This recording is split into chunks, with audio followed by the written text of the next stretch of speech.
युवाओं, किसानों और भ्रष्टाचार के मुद्दे पर कांग्रेस का आंदोलन होगा तेज। कांग्रेस जिला अध्यक्ष एवं विधायक ने की प्रेस वार्ता।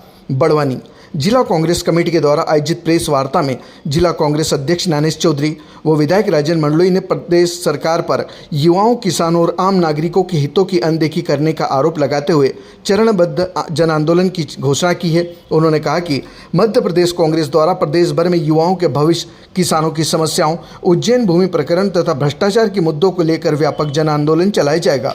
दरअसल आज शुक्रवार दोपहर 3 बजे के दरमियान आयोजित प्रेस वार्ता को संबोधित करते हुए ज्ञानेश चौधरी ने कहा कि प्रदेश के लाखों युवाओं का भविष्य लगातार संकट में है।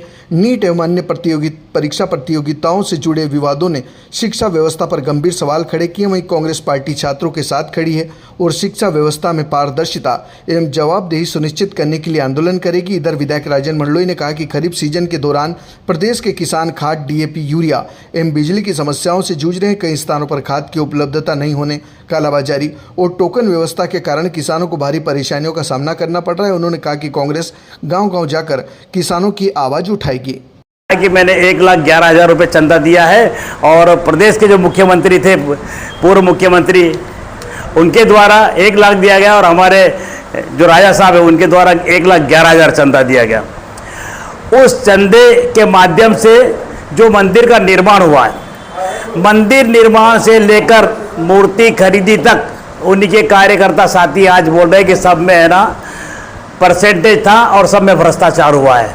और मंदिर के कर्मचारियों द्वारा उसमें चंपत राय की पूरी टीम, ट्रस्ट का गठन करने वाले माननीय नरेंद्र मोदी जी, पूजा पाठ करने वाले माननीय नरेंद्र मोदी जी, स्थापना करने वाले माननीय नरेंद्र मोदी जी, सब में नरेंद्र मोदी जी का इन्वॉल्वमेंट है और आरएसएस का इन्वॉल्वमेंट है। तो अब ये अपनी जवाबदेही को निश्चित करते हुए प्रेस के सामने क्यों नहीं आ रहा है और न क्यों किसी पे प्रकरण दर्ज करते हुए अपनी जिम्मेदारी का निर्वहन क्यों नहीं करते हैं। इन्हीं सभी मुद्दों को लेकर हम जनता के सामने जाएंगे और जनता को जगाने का प्रयास करेंगे और हवनों के माध्यम से कि इनको ईश्वर सद्बुद्धि दे। और इस प्रकार से पूरा अभियान हमारा महीने भर का चलेगा। अभी जो पत्रकार वार्ता हो रही है इसमें मुख्य रूप से हमने सबसे पहले युवाओं को लिया है कि युवाओं का भविष्य, जो कि शिक्षा के माध्यम से इस राष्ट्र का युवा हमारे राष्ट्र के निर्माता निर्देशक है और उनका भविष्य शिक्षा के माध्यम से ख़त्म करते जा रहे हैं। अगर हम बात करें तो 22 लाख और उनके माता पिता सहित 66 लाख परिवार वाले प्रभावित हुए हैं, व्यक्ति प्रभावित हुए हैं नीट की परीक्षा में जो पेपर लीक हुआ था उसके कारण। दूसरा, हम पार्टी विकास, हम बड़वानी जिले की अगर बात करें तो यहाँ पर सैकड़ों स्कूलें बंद हो चुकी है। पत्रकार साथी आप सब जानते हो, विकासखंड बड़वानी विधानसभा पार्टी विकासखंड, इसमें भी अनेकों स्कूल शिक्षण संस्थाएं शिक्षक विहीन है। ऐसे कैसे सेंधवा विधानसभा और सेंधवा विकासखंड में भी अनेकों स्कूलें शिक्षक विहीन है। क्या भारतीय जनता पार्टी इस देश का निर्माण कैसे करेगी? इनको तो चाहिए कि हमारे कार्यकर्ता बने रहो, पढ़ाई लिखाई करोगे तो आप हमसे सवाल करोगे।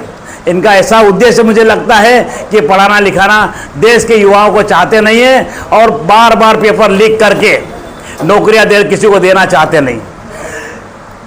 मैं बताना चाहूँगा कि उन 22 लाख छात्रों के माध्यम से अगर हम राशि की बात करें तो अगर एक व्यक्ति को 1,000 रुपये का आने जाने का खर्च लगा और एग्ज़ाम देने का, उसी तैयारी करने का 1,000 रुपये का खर्च लगा तो कितना करोड़ हो गया भैया? ये सिर्फ पैसा इकट्ठा करना इनकी फितरत बन चुकी है। वो धर्म संस्थान हो, मंदिर हो, कोई सा भी हो, इनका बस पैसा इनके लिए महत्वपूर्ण है। तो ये सभी मुद्दों के माध्यम से हम जनता के बीच में जाएंगे और जनता ही इनका निर्णय करेगी, ऐसा मेरा मानना है। क्योंकि आने वाले चुनाव में वोट मांगने की स्थिति इनकी ऐसी निर्मित कर दे हम कि ये वोट मांगने नहीं आए, ऐसा मेरा मानना है। और हमें जनता से जुड़कर जनता के बीच जाकर ये माहौल तैयार करेंगे हम। ये कांग्रेस पार्टी का निर्देश है हमारे पर। के बाद ई टोकन निकालने की तो जितने कंप्यूटर वाले बैठे हैं उनको लूट रहे हैं बुरी तरह से।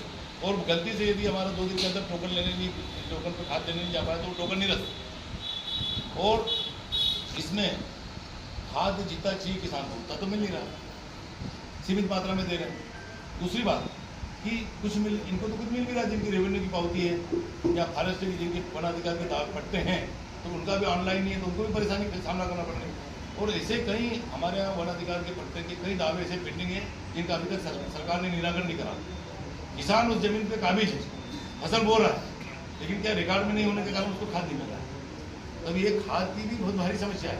हमारे पूरे जो आदिवासी बाहुल जिले हैं जहाँ वन अधिकार के दावे पेंडिंग है, वहाँ के किसानों की तो हालत खराब है। जमीन किसी करे, किसानों को तो सरकार ने मार दिया। बातें बड़ी बड़ी करते कि किसानों को हम आय दुगनी करेंगे, किसानों के साथ ये करेंगे, किसानों को खाद नहीं मिल रहा, किसानों को नकली बीज मिल रहा है। किसान जब बड़ी मेहनत करने के बाद खून पसीना बहाने के बाद फसल लाता है तो मार्केट में उसको फसल लेने वाली नहीं है। क्या भाव मिला गेहूँ का, कितने लोगों को पंजीयन को गेहूँ खरीदा, कई लोग तो छूट गए। आज भी बाजार में गेहूँ का भाव 2000 से 2100 इससे ज़्यादा नहीं मिल रहा है। सरकार के दावे बनू रहे हम 2600 से 70 रुपये में देख, लेकिन कोई दावे पूरी तरह फेल है। अब मक्का हमारे आदिवासियों की मुख्य फसल है। मक्का के भाव क्या मिले, 700-800 रुपये में हमको मक्का बेचना पड़ी। मक्का खरीदी केंद्र नहीं चल रही। ऐसे हर फसल में ये होता। अब कपास की बात करें, निमाड़ में जो नर्मदा का क्षेत्र है, उन्नत क्षेत्र है, यहाँ लोग कॉटन की कमाई बहुत करते हैं, कॉटन की फसल बहुत करते हैं। तो उनका जब वो CCI केंद्र में फसल अपना कपास बेचने गए तो क्या बोला, आपके अंदर ये मॉइस्चर है, आपके अंदर गुठली है, ये वो रिजेक्ट करा। किसान 3-3 दिन तक गाड़ियाँ खड़ी करता मंडी में, उसके बाद उसका रिजेक्ट कर रहे हैं। लेकिन व्यापारियों को पिछले दरवाजे से ट्रकों से माल CCI केंद्र खरीद रहा था।